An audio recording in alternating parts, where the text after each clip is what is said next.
It was a regular Monday evening at our house, tucked away on the edge of a big city. Kevin and I had fallen into our usual routine. He was relaxing on the couch with a beer after a long day at his auto repair shop, while I, Linda, was focused on my laptop, keeping an eye on the latest index and forex currency trends. Our home, a cozy three-story place we chose for its promise of a bright future, now felt like a battleground as our lives were drifting apart. "So, how's the market today?" Kevin asked casually, but I could sense the tension underneath. This had become normal for us. "Same as always, ups and downs." "Forex is looking good, though," I replied, trying to keep things calm. Kevin scoffed, setting his beer down a bit too forcefully. "Forex again? You know, not everything that shines is gold, Linda." I sighed, closing my laptop, ready for the conversation we'd had too many times. "And not every car that comes into your shop is worth fixing, but you do it anyway because you see the value in it." "Why can't you see the value in what I'm doing?"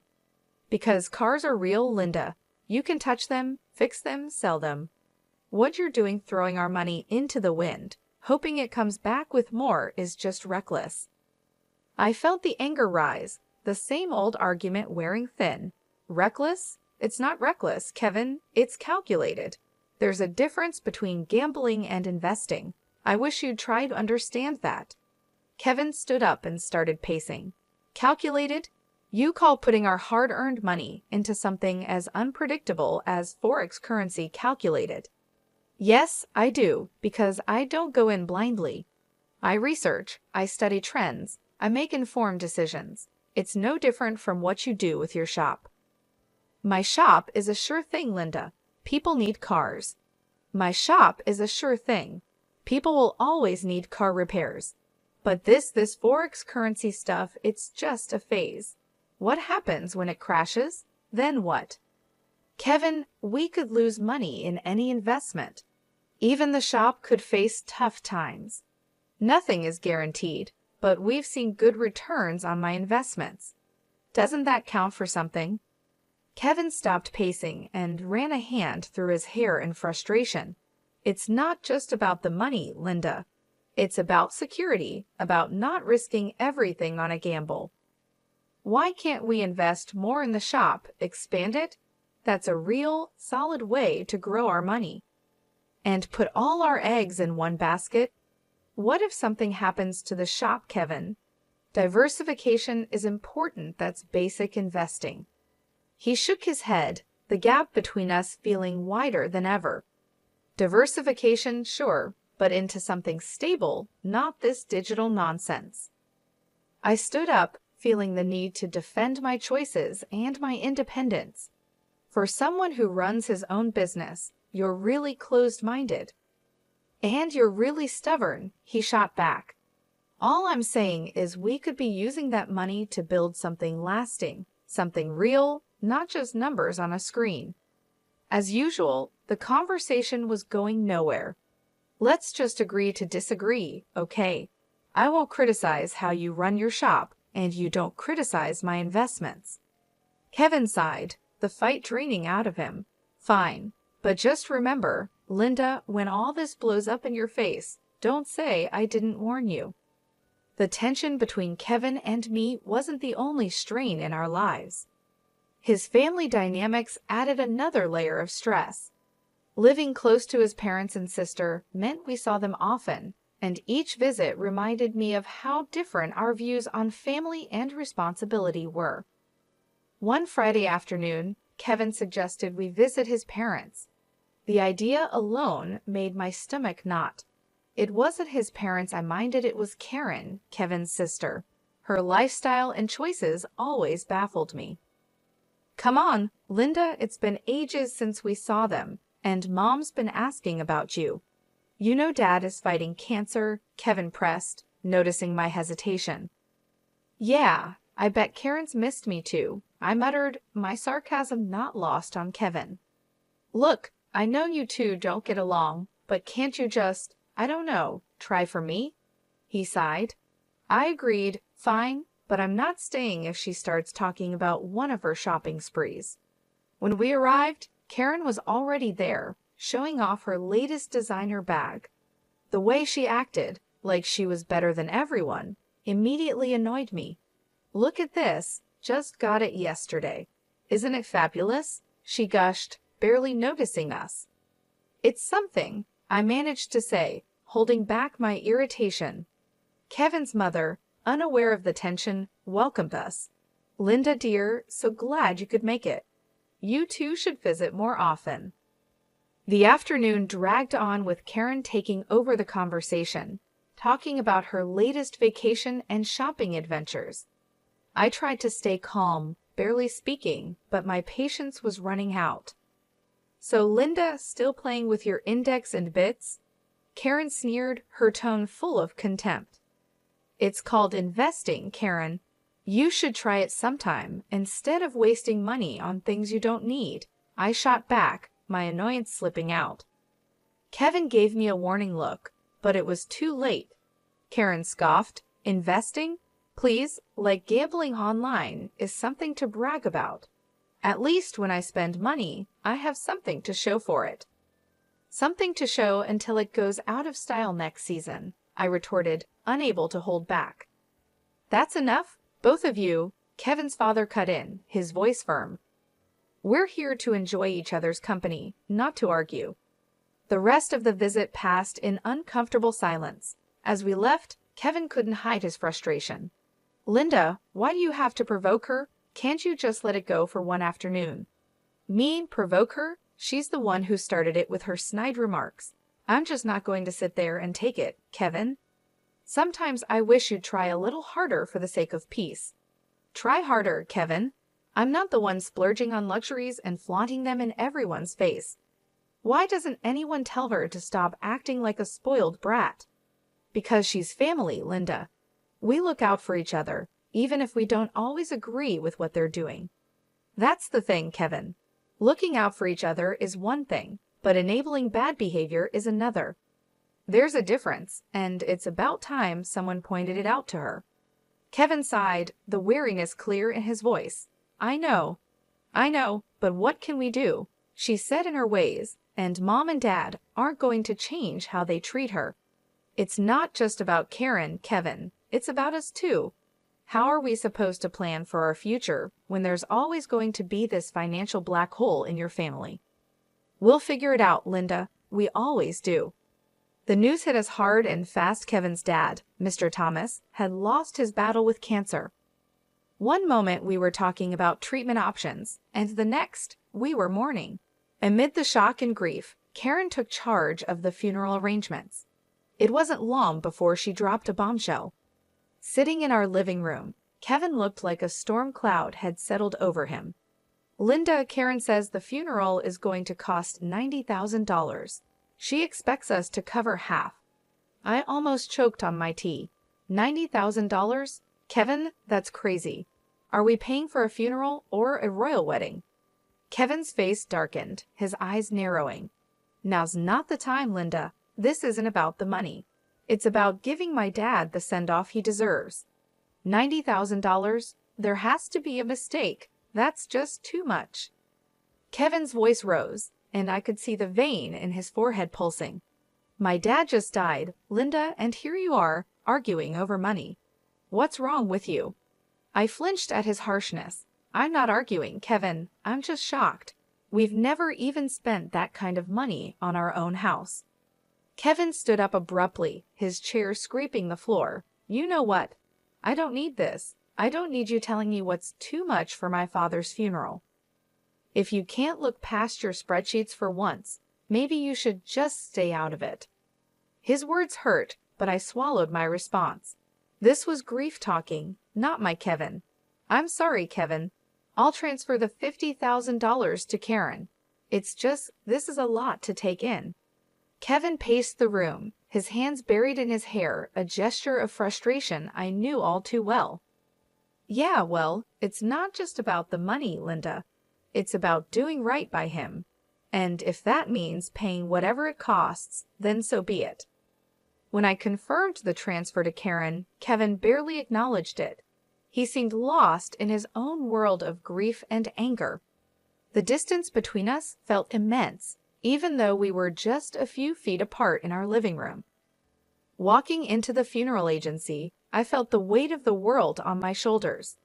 The past few days had been a blur of grief and confusion, but nothing could have prepared me for what I was about to find out. "I'm here for Mr. Thomas's funeral," I told the woman behind the counter, trying to keep my voice steady. She looked up from her computer with an apologetic expression. "I'm sorry, ma'am, but you're a day late. Mr. Thomas was cremated yesterday." My heart stopped. What? But I was told the funeral was today. She shook her head gently, her eyes full of sympathy. "The family requested to move the date forward. I'm very sorry for your loss and the confusion." I stood there in shock, my mind racing. How could Kevin not tell me? Why was I kept in the dark about such an important change? Fuming, I dialed Kevin's number, my fingers shaking with anger and disbelief. "Kevin, why didn't you tell me the funeral was moved? I just showed up like a fool, only to find out I missed everything." Kevin's voice was cold and distant. "Because I didn't think you cared, Linda. All you've done is complain about the costs and question every decision. Why would I think you'd want to be there? Because he was my father-in-law, because I'm your wife. How could you just leave me out like that?" My voice cracked, a mix of hurt and fury. "Well, maybe not for long," he shot back, and I could hear the bitterness in his voice. "What's that supposed to mean?" I demanded, my heart sinking. "I'm done, Linda. I can't do this anymore. I can't be with someone who's so indifferent. You care more about your bitcoins and index than this family. I've got the divorce papers ready." His words hit me like a slap in the face. Divorce? Was he serious? You're kidding, right? Over this? Kevin, we can talk about it. We can work things out. "No, Linda, it's too late. The house is going up for sale. We'll split everything and go our separate ways." That was it. I was speechless, the reality crashing down on me. This wasn't happening, it couldn't be. Stunned, I wandered back to the parking lot, feeling lost. As I was heading back to my car, I saw Karen pulling in, driving a brand new luxury car. The sight of it made my blood boil. "Nice car, Karen. Where'd you get the money for this inheritance?" I asked, trying to keep my voice steady. Her smile didn't reach her eyes as she casually tossed her hair back. "Yeah, something like that. Dad left me a little something." The way she talked about her father while carrying shopping bags, without a hint of sadness, was infuriating. "A little something, huh? Looks like morning is treating you pretty well." Karen's smile faded, replaced by a smirk. "Well, we all grieve in our own ways, don't we? Some of us invest in index, and some of us in cars." I clenched my fists, the unfairness of it all burning inside me. This was all wrong. Kevin and I were falling apart, and here was Karen, benefiting from the chaos. "Enjoy the car, Karen. Looks like it cost a pretty penny, or should I say, a pretty dollar." She laughed, a hollow sound that echoed in the empty parking lot. "Oh, Linda, always so worried about money. Don't worry, it's all been taken care of." I watched her walk away, her laughter lingering in the air. The man I loved wanted nothing to do with me, and the family I had tried to be a part of was showing their true colors. The days after the funeral felt like I was walking through a thick fog of disbelief and betrayal. The weight of the divorce papers in my bag felt like a heavy burden, a constant reminder of my crumbling marriage. But the sight of Karen's new luxury car planted a seed of suspicion that I couldn't ignore. Determined to find out what was really going on, I decided to visit the funeral home, hoping to uncover some answers. Walking into the funeral home, a mix of suspicion and determination fueled my steps. It felt surreal being there under these circumstances, but I needed answers. The place was quiet, the air filled with a solemn stillness that matched its purpose. At the reception desk, I saw a familiar face, Joyce, a classmate from high school. It was unexpected to see her there. "Joyce," I exclaimed, a bit too loudly for the setting. "I didn't know you worked here." She looked up, surprise crossing her face before she recognized me. "Linda, Wow, it's been ages. What brings you here? Is there something I can help with? I took a deep breath, preparing myself for the conversation ahead. Yeah, actually, it's about my father-in-law's funeral.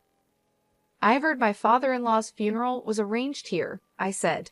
Joyce's expression became professional, but I could see a hint of curiosity in her eyes. Sure, let me pull up the details. Give me a sec. As she typed, I fidgeted, the weight of the situation pressing down on me. When she found the record, her brows furrowed. Okay, here it is. The service was pretty standard.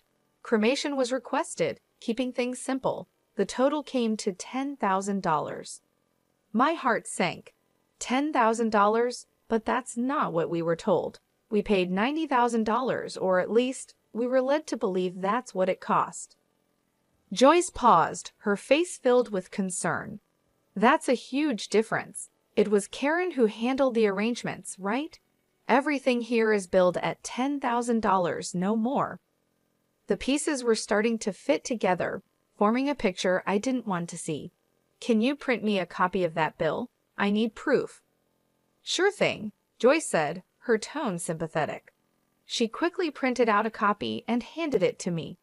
Holding the paper, it felt like I had just found a key piece of a puzzle that could unravel a bigger deception. Thanks, Joyce. I need to sort this out. Armed with the printout from the funeral home, my next step was confronting the family, especially Karen. The air felt heavy as I drove to my mother-in-law's house, where I knew they'd all be gathered, probably discussing the estate and the aftermath of the funeral. My stomach churned with a mix of dread and determination. When I arrived, the house was eerily quiet. I hesitated at the door, gathering my courage before stepping inside. The sound of my footsteps echoed through the hallway, announcing my arrival. In the living room, Kevin, Karen, and my mother-in-law were seated, looking like a picture of mourning that was about to be shattered. My mother-in-law, her eyes shadowed with grief, broke the silence first. Dear, we missed you yesterday at the funeral. We thought you'd be there. Taking a deep breath, I replied, I was told it was today. I'm so sorry for your loss. My voice was steady despite the storm of emotions inside me. I then turned to Kevin. Can we talk in private? I hope to spare his mother any more distress. Kevin's response cut through the room. No secrets here. You're not part of this family anymore, remember? His words stung, but I pushed on, pulling out the bill from the funeral home. Then explain this to me. The funeral cost $10,000, not the $90,000 Karen claimed. Where did the rest go? Kevin looked genuinely shocked, turning to Karen with a bewildered expression. What's this about? Karen squirmed under our gazes. I needed the money, Karen finally admitted, her voice small. Her confession hung in the air, heavy with tension. Kevin's mom, overhearing, added, Your father saved for his own funeral. I even gave Karen $15,000 more to cover everything. I did the math out loud, feeling the tension rise. $100,000 in total, and only $10,000 spent. Karen, where's the rest? Flustered, Karen admitted to spending the money on a new car for herself, her eyes avoiding mine. I expected Kevin to explode, but instead, he gently told Karen, You shouldn't have done that. Be more careful next time. His response shocked me. Careful? She committed fraud, Kevin, and you're okay with that? Kevin's justification left me stunned. You wouldn't understand. You've got no family. You don't get what it means to stick together. That was the last straw. In front of everyone, I signed the divorce papers with a flourish.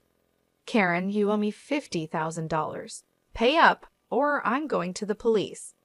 Kevin's protests followed me as I walked out, but I didn't look back. I had seen and heard enough. The betrayal was complete, and so was my resolve. As I walked away, the finality of my decision settled in. There was no going back, only forward, away from the lies and deceit that had tainted what I once considered family. Packing up my life into boxes felt surreal, like I was watching someone else's story unfold. The for sale sign outside the house was a stark reminder of how final everything was. By afternoon, I was settling into a small apartment that felt more like a fresh start than a downgrade. That evening, as I was sorting through the remnants of my past life, my phone rang. Kevin's name flashed on the screen, a name I no longer felt any attachment to. I answered, curiosity overtaking my resentment. "Linda, you need to back off from Karen." Kevin's voice came through, harsher than usual. "Back off?" I laughed, cold and sharp. "Not a chance, Kevin. She took from me, and I want it back. Your sister is a thief." Kevin was silent for a moment. "She's family. You wouldn't understand." "Family?" I scoffed. "That ship has sailed, Kevin. As far as I'm concerned, you and your sister are just people I used to know." He tried to argue, but I cut him off. "Save it. Karen has 3 weeks to return my money, or I'm pressing charges, and you stay out of it. You're nothing to me now."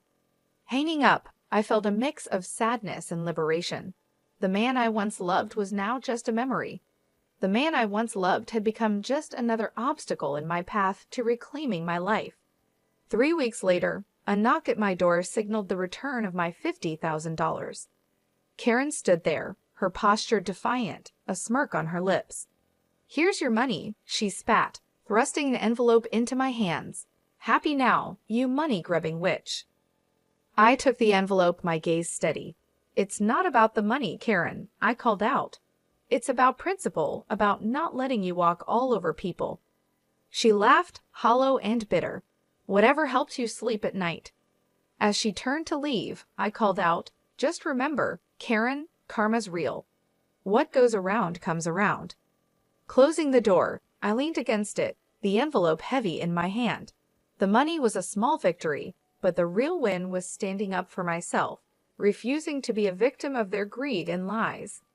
Life had found a new rhythm, calmer, more predictable when, out of the blue, my phone rang. The number on the screen was one I hadn't seen in a while. It was Kevin, a voice from a past I had neatly put away. "Hey, I need a favor. A big one." Kevin's voice sounded more worn than I remembered. I paused, the suddenness of the call catching me off guard.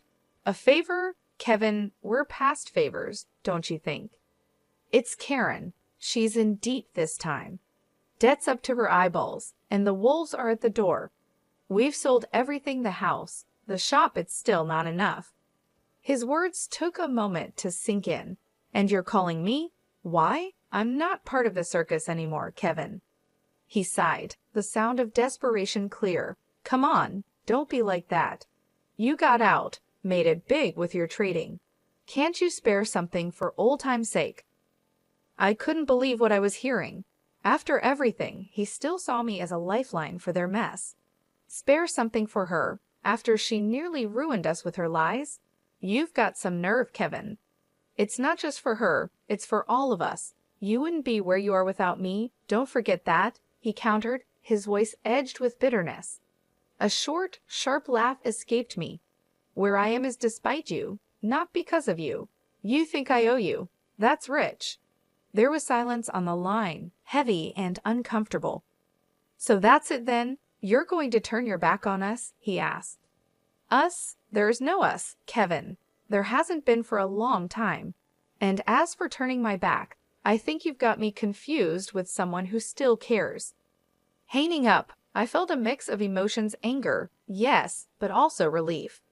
That chapter of my life was truly closed now. Sitting in the living room of my new house, a place that finally felt like home, I knew I was ready to move on. I had earned with my hard work and determination. I realized how far I had come. This was my sanctuary, built not on lies and manipulation, but on my strength and effort.